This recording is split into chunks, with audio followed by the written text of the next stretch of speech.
امام احمد بن حنبل کتنے بڑے مجتہد ہیں، کتنے بڑے اللہ والے ہیں کہ جنہیں اللہ کی زیارت ہوتی رہی۔ اسی سے اندازہ لگائیں ان کی فقاہت کے کیا کہنے، ان کے علمی استدلال کے کیا کہنے، ان کے قرآن کی تفاسیر پر جو ان کا گہرائی تھی اس کے کیا کہنے، اور آدھی دنیا جن کے فتوے پر آج بھی چل رہی ہے اس علم کے کیا کہنے، لیکن جنہیں اللہ کی زیارت ہو اس تقوی کے کیا کہنے۔ آپ نے فرمایا کہ میں ایک بار سفر پہ گیا، سفر بڑا طویل تھا، سردیوں کی راتیں تھیں، بارش بھی برس رہی تھی، اور میں بھی سر چھپانے کے لیے کوئی مکان کوئی چھت کے انتظار میں تھا۔ فرمایا ایک مسجد ملی، میں نے مسجد میں نماز پڑھی، وہ مسجد والے مجھے نہیں جانتے تھے، وہاں کے رہنے والے لوگ مجھ سے ناآشنا تھے، مجھے پہچانتے نہیں تھے۔ میں نے نماز پڑھی، عشاء کی نماز تھی، میرے دل میں خیال آیا کہ احمد بن حنبل اگر مسجد سے باہر نکل کر آگے کا سفر کرو گے تو راستے میں جنگل ہے اور بارش کا موسم ہے اور سرد راتیں ہیں، تمہارا سفر بڑا مشکل ہو جائے گا، لہٰذا ایسے کرو اسی مسجد میں قیام کر لو، اسی مسجد میں رہ پڑو۔ تو مسجد کے خادم سے کہا اللہ کے بندے میں رات اس مسجد میں رہنا چاہتا ہوں۔ انہوں نے کہا ہمارے ہاں یہ رہنے کی اجازت نہیں ہے کسی کو، ہماری مسجد میں کسی کو رہنے کی اجازت نہیں ہے، لوگ آ کر نقصان کر جاتے ہیں، لہٰذا ہم رہنے کی اجازت نہیں دیں گے۔ تو آپ نے فرمایا چلو مسجد کا دروازہ بند کر کے مجھے دروازے کے باہر سونے دو۔ اس نے کہا یہ ممکن نہیں ہے، ہماری انتظامیہ اس بات کی اجازت نہیں دیتی کہ مسجد کے دروازے پر کوئی سوئے۔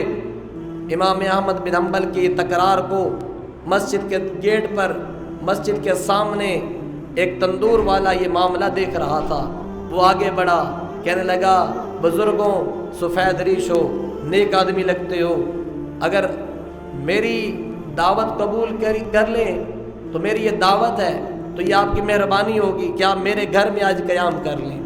تو آپ نے فرمایا ٹھیک ہے میں تیرے پاس ٹھہر جاتا ہوں۔ تو وہاں سے اٹھ کر اس تندور والے کے پاس آئے، اس نے کہا جی صبح شادی ہیں 2-3، انہوں نے مجھے روٹیوں کا آرڈر دیا ہوا ہے، لہٰذا میں نے تو رات کو روٹیاں پکانی ہیں، اگر آپ چاہیں تو یہاں بیٹھ سکتے ہیں یا میرے تندور کے نزدیک سو سکتے ہیں، سردی سے کمی اور تپش کی آپ کو ضرورت ہے، وہ آپ کو آگ کی حرارت ملتی رہے گی۔ امام احمد بن حنبل فرمانے لگے ٹھیک ہے۔ امام احمد بن حنبل فرماتے ہیں میں نے دیکھا وہ شخص آٹا نکالتا تو پڑھتا استغفر اللہ ربی من کل ذنب واتوب الیہ، اور پھر اب اسے روٹی پکاتا، پھر کہتا استغفر اللہ ربی من کل ذنب واتوب الیہ، اور پھر اسے تندور میں لگا دیتا اور پھر کہتا استغفر اللہ ربی من کل ذنب واتوب الیہ۔ فرمایا میں دیکھتا رہا، آدھی رات گزر گئی کہ اس شخص نے ہر حرکت پر استغفر اللہ پڑھا، ہر کام کے شروع میں استغفار پڑھ رہا ہے، درمیان میں استغفار پڑھ رہا ہے اور اس کے اختتام پر استغفار پڑھ رہا ہے۔ تو امام احمد بن حنبل فرماتے ہیں میں نے اس سے پوچھا تیرا اتنا کثرت سے استغفار کرنے نے تجھے کیا دیا، تجھے اس سے کیا ثمرات ملے؟ وہ رونے لگا اور کہنے لگا اے بزرگوں، اے سفید ریش بزرگ، اس استغفار نے مجھے بہت کچھ دیا، اس استغفار نے مجھے بڑی دولتیں دی۔ فرمایا میں نے جب بھی دعا مانگی اللہ نے کبھی رد نہیں کی، میں نے جب بھی دعا مانگی اللہ نے کبھی رد نہیں کی، میں نے رزق مانگا اللہ نے بغیر سوچے سمجھے مجھے ایسا رزق دیا کہ زمانہ دیکھ کر دنگ ہے، مجھے اللہ نے صحتیں دی، مجھے اللہ نے اولادیں دی، مجھے اللہ نے زمینوں میں نفع بخشے، اللہ تعالیٰ نے مجھ پر بڑے احسان کیے۔ پھر کہنے لگا ہائے ایک عرض ہے، ایک جستجو ہے، ایک تڑپ ہے، ایک دل میں خواہش ہے کہ کاش کہ امام احمد بن حنبل کی زیارت ہو، ایک جی چاہتا ہے کہ کاش کہ امام احمد بن حنبل کا میں زیارت کروں آمنے سامنے۔ اس بندے نے حضور کی خاطر، قرآن کی عظمت کے خاطر کیا قربانیاں دی ہیں، میں دیکھنا چاہتا ہوں وہ اللہ کا ولی کون ہے جسے اللہ خواب میں زیارتیں کرواتا ہے، جو حدیث پڑھاتا ہے تو کمال کر دیتا ہے، جو قرآن کی تفسیر بیان کرتا ہے تو اخیر کر دیتا ہے، میں اسے دیکھنا چاہتا ہوں۔ یہ تڑپ ہے، یہ طلب ہے، ابھی تک پوری نہیں ہوئی۔ امام احمد بن حنبل رو پڑے، فرمایا اللہ کے بندے تیرے استغفار نے مجھے گریبان سے کھینچ کر تیرے پاس لے کر آ گئی ہے۔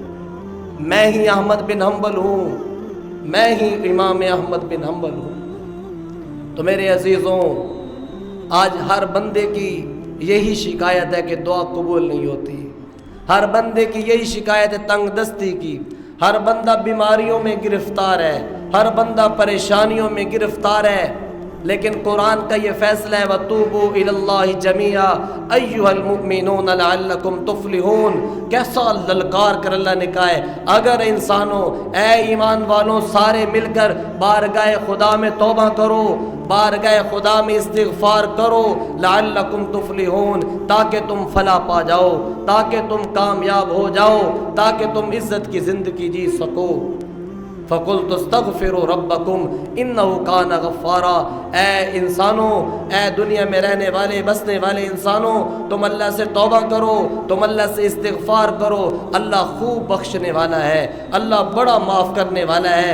آگے کیا فرمایا ہے؟ فَقُلْتُ اسْتَغْفِرُوا رَبَّكُمْ إِنَّهُ كَانَ غَفَّارًا وَيُرْسِلِ السَّمَاءَ عَلَيْكُمْ مِدْرَارًا۔ اللہ آسمانوں سے بارشیں برسائیں گے، رحمتوں کے فیصلے ہوں گے، تمہاری اولادوں میں اللہ نفع بھیجیں گے۔ نفع کیا ہے اولاد کے؟